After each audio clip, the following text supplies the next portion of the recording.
እንድታረግ መፈልጋቸው ሁለት ነገሮችን እሰጣለሁ። እነዚህን ሁለት ነገሮች ካደረግ ህይወት ይለወጣል። እኔ አነቃቂ ተናጋሪ አይደለሁም፣ ነገር ግን አብዛኛው ጊዜ አነቃቂ ነገሮችን ስናገር በጣም ጥሩ ይሆናል። ምክንያቱ ደግሞ ስለማወራው ነገር ስለማቅ ነው። አንዳንድ ጊዜ ልብ ብለህ ልትመለከት ትችላለህ። አንድ ሰው ከየትና እንዴት እንደመጣ ራሱ ልታውቅ አትችልም። ስለዚህ ማንኛውም ሰው በፈተና ውስጥ ወይም ደግሞ በህይወት ዝቅተኛ ነጥብ ላይ ላለ ሰው ይህንን መልእክቴን እንዲያዳምጡት እጠይቃለሁ። ምክንያቱም እንዲያሸንፉ የኔን ሚስጥር ነው ማጋራቸው። በአንድ ወቅት አንድ መምህር ተማሪውን ጠርቶ ቀስት የመተኮስ ልምምዱ ላይ እንዲያየው ይነግረዋል። ተማሪው አስተማሪው ቢያንስ 100 ጊዜ ቀስቱን ሲተኩስ አይቶ ነበር። ነገር ግን በታዛዥነት ተከትሎት ወደ ጫካው ሄደ። እንደተለመደውም ሁል ጊዜ የሚለማመዱት ቦታ ጋር ይደርሳሉ። መምህሩም ቀስቶቹን የሚተኩስበት ዛፍ ግንዱ በጣም የሰፋ ዛፍ ነው።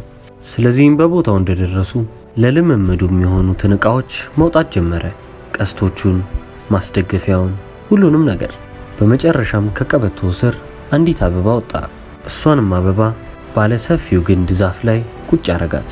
ኢላማ መሆኗ ነው። በዚህም ጊዜ ታዲያ አንድ ነገር ጨምሯል። እሱም ለስለስ ያለ ስካርፍ መያዙ ነው። ተማሪውንም እንዲህ ብሎ ይጠይቀዋል። ዛሬ ምንም ነገር ሳላይ ነው የምመታው፣ እስቲናና አይኔን ሸፍንልኝ ይለዋል። ተማሪውም ያለቃውን ትዕዛዝ ተቀብሎ አይኑን ሸፈነው። ከዛም እንደተለመደው ቀስቱን ወደሚመታበት ቦታ ማለትም ከዛፉ 900 ጫማ ርቀት ላይ አስተማሪውን አቆመው። ከዛም እንደተለመደው ቀስቱን ተኮሰ። እንዲህም በማለት ተማሪውን አዘዘው፣ አሁን ሂድና አበባውን መምታቴንና ለመምታቴን አረጋግጠህ ተመልሰ መተህ ንገረኝ። ተማሪውም ትዕዛዙን ተቀብሎ ወደ ዛፉ ሲጠጋ አይደለም አበባዋ ልትነካ ያንን ሰፊ ግንድ ራሱ ስቶታል። ዞር ዞር ብሎ ቢመለከት ራሱ የቀስቱ አድራሻ ሊገኝ አልቻለም። ተማሪው ግራ ተጋባ። ለአለቃው እንዴት ብሎ እንደሚነግረው አያውቅም። በቃ ተጨንቋል። ወደ አለቃውም ሲጠጋ አለቃው ፊቱ ላይ ፈገግታ አለበት። እናም እንዲህ ብሎ ጠየቀው፣ በል ንገረኝ ልጄ፣ ሁል ጊዜ እንደምመታው የአበባዋን መሃል አልኳት እንዲህ አለው። አይ አይደለም አለቃ፣ አበባዋን አልመታሃትም፣ ዛፉንም እንደዛው። ዞር ብዬ ቀስቱን ለመፈለግ ሞከርኩ፣ ግን ላገኘው አልቻልኩም። በጣም በሰፊ ርቀት ነው የሳትከው መሰለኝ ያለው። አለቃውም ፊቱ ምንም አልተቀየረም። አሁንም ፊቱ ላይ ፈገግታ ይታያል። በነገሩ ሁሉ የተረበሸውም ተማሪ እንዲህ ብሎ ጠየቀ፣ ግን መምህር አልገባኝም፣ ከፍተኛ ትኩረትና ያስተሳሰብ ኃይል ቀስቱን እንደሚመታው ልታሳየኝ እየፈለክ አልነበረም እንዴ? አለቃውም በተማሪው ንግግር ተደስቶ ማየት የማትችለውን ነገር እንዴት ብለህ ነው የምትመታው?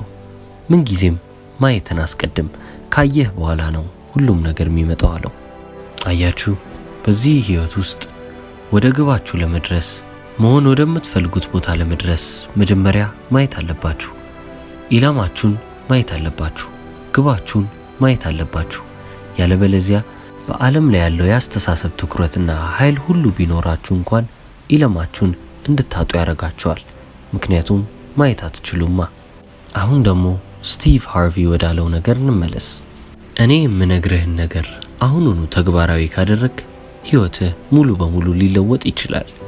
በዚህ ዓለም ላይ ሁሉም ሰው ደስታንና ስኬትን ይፈልጋል። እነዚህን ሁለት ነገሮችን ማትፈልግ ከሆነ አንተ ላይ ችግር አለብህ ማለት ነው። ስለዚህ አሁን የምሰጥህ ጥቅስ ነው፣ መጽሐፍ ቅዱስ ላይ ተጽፏል። እሱም ምን ይላል? ጠይቁ ይሰጣችኋል። እነዚህ ቃላቶች ምን ያህል ትልቅ እንደሆኑ ታውቃላችሁ? አብዛኞቹ ሰዎች የህልማቸውን ህይወት ያላገኙት የህልማቸውን ህይወት ፈጣሪን ስላልጠየቁት ነው። ፈጣሪን ሳትጠይቁት በራሳችሁ ለመወጣት እየሞከራችሁ ሊሆን ይችላል እና ያ እንዴት እየሄደላችሁ ነው? እኔ ለ30 ዓመት ሞክሬው ነበር። ፈጣሪን ምንም ነገር ሳልጠይቀው በራሴ እችላለሁ ብዬ ነበር። ምንም ነገር ግን እኔ እንዳሰብኩት ሊሄድልኝ አልቻለም። ፈጣሪ ህይወቴ ውስጥ ገብቶ ነገሮችን ለራሴ ማስተካከል ነበረበት። እናም እንደዛ አድርጎልኝ ነው አሁን ላይ እዚህ የተገኘሁት። አንድ መረዳት ያለባችሁ ነገር እዚህ ዓለም ላይ ድንገት አይደለም የተከሰታችሁት። ሁሉም ነገር የሚሆነው በምክንያት ነው። ፈጣሪ እናንተን እዚች ምድር ላይ ሲያመጣ የሆነ ነገር አስቦላችሁ ነው። ያቺን ነገር ደግሞ በምናባችሁ ውስጥ ያስቀምጥላችኋል። እናም ያንን ነገር ለሱ ሁል ጊዜ የማትጠይቁት ከሆነ እንዴት ብሎ ነው የሚሰጣችሁ? ሰዎች የሚፈልጉትን ነገር የማያገኙበት ሁለተኛውና ትልቁ ምክንያት ደግሞ ጽፈው ስለማያስቀምጡት ነው። ይህ ለስኬት ከምታስቡትና ከምትገምቱት በላይ በጣም ጠቃሚ ነው። ምን ልበላችሁ፣ ይህ የስኬት መርህ ነው። ሀብታም ሰዎች ይህንን ጠንቅቀው ያውቁታል። ግቡን ሳያስቀምጥ ሀብታም የሆነ ሰው አንድ ጊዜም አይቻላቅም። እኔ በስራዬ ምክንያትና አሁን ላይ ባለኝ ደረጃ ብዙ ሀብታሞች ጋር ተገናኝቻለሁ። በዚህም ጉዳይ ለረጅም ጊዜያት አውርቼበታለሁ። ሁል ጊዜ እነዚህ ባለጸጎች ጋር ተጋብዤ ቤታቸው ሲሄድ ሀብት ከማግኘታቸው በፊት ጽፈው ያስቀመጡትን እቅዳቸውንና ዓላማቸውን ከፍተው ያሳዩኛል። እሱ ብቻ አይደለም፣ የሚገርመው ደግሞ እንዲህም ባለጸጋ ሆነው ይህንን አመል አልተውትም። አሁንም ለዓላማቸውና ቀጣይ ማሳካት ለሚፈልጉት ነገር ጽፈው ቁጭ አድርገውታል። ሁል ጊዜም ያነቡታል። እኔም ደግሞ በእነሱ ተነሳስቼ ለራሴ ድጋሚ ጽፋለሁ። በፊትም የጻፍኩት ነበረኝ፣ ግን በደንብ አሻሽዬ አሁንም ጽፈዋለሁ። ይህንን ደጋግሜ እየነገርኳችሁ ያለሁት የምትፈልጉትን ነገር እንዳለ ጽፋችሁ ማስቀመጥ ስላለባችሁ ነው። ለምን ካላችሁ ደግሞ ይህም መጽሐፍ ቅዱሱ ላይ ተቀምጧል። እንዲህም ይላል፣ እግዚአብሔርም መለሰልኝ እንዲህም አለ፣ አንባቢው ይፈጥን ዘንድ ራእዩን ጻፍ፣ በጽላትም ላይ ግለጠው። ራእዩ ገና እስከተወሰነ ጊዜ ነው፣ ወደ ፍጻሜው ይቸኩላል። እርሱ አይዋሽም፣ ቢዘገይም በእርግጥ ይመጣልና ታገሰው፣ እርሱ አይዘገይም። እባካችሁ ይህንን ስል ልብ በሉኝ። ግዴታ ክርስቲያን መሆን አለባችሁ እያልኩ አይደለም። እነዚህን 300 ነገራቶች ስጽፉ በደንብ በዝርዝር ብትን አድርጋችሁ ጻፉት። ይህንን እንዲህ ስነግራችሁ በጣም ቀላል ሊመስላችሁ ይችላል። እኔም መስሎኝ ነበር። እስቲ ገብታችሁ ሞክሩት። 75 ቁጥር ላይ ወይም ደግሞ 70 ቁጥር ላይ ስትደርሱ ምትጽፉትን ታጣላችሁ። እመኑኝ ታጣላችሁ። ይህም የሚፈጠረው ደግሞ በትንሹ እያስብን ስለሆነ ነው። ስለዚህ የጭንቅላታችንን ገደብ እንጣሰው። ያንን ለማድረግ እንዲረዳን ደግሞ እንዲህ ብላችሁ አስቡ። በዚህ ዓለም ላይ ምንም ገደብ ባይኖርና የምፈልገውን ነገር ባገኝ ምንድን ነበር ማግኘት የምፈልገው ብላችሁ አስቡ። ያንን ነገር ጻፉት። 300 ሳይሞላ እንዳታቋርጡ እየነገርኳችሁ ነው። እንደዛ ካረጋችሁና 300 ነገሮችን ከጻፋችሁ በኋላ ጠዋት ሲነጋ ታነቡታላችሁ። ማታም ልትተኙ ስትሉ ታነቡታላችሁ። ስልክ ልንካ የሚባል ነገር እዚህ ጋር መግባት የለበትም። ስልክ፣ ቴሌቪዥን ጠዋትና ማታ ልታዩ አይገባም። የቀናችሁን 5 ደቂቃ ለህልማችሁ ብትሰው ምንም አትሆኑም። አሁን ይህንን ካረጋችሁ በኋላ ከአንድ ዓመት በኋላ ተመልሳችሁ ያንን አጀንዳ እዩት። ከዛም ስክሪፕት አውጥታችሁ እስከ ዛሬ ያሳካችሁትን ነገር እያጠፋችሁ ሂዱ።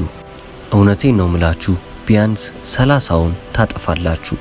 ልንገራችሁ፣ ይህንን ስታረጉ በእምነት የምታረጉት ከሆነ የጻፋችሁትን ነገር ጠዋትና ማታ ስታነቡት ፈጣሪ ለእናንተ በጣም ብዙ ታላላቅ ነገሮችን እንደሚያደርግላችሁ አምናችሁ ከተቀበላችሁ እመኑኝ፣ በአመቱ መጨረሻ ካሰባችሁት በላይ ብዙ ነገሮችን አሳክታችሁ ራሳችሁን ታገኙታላችሁ።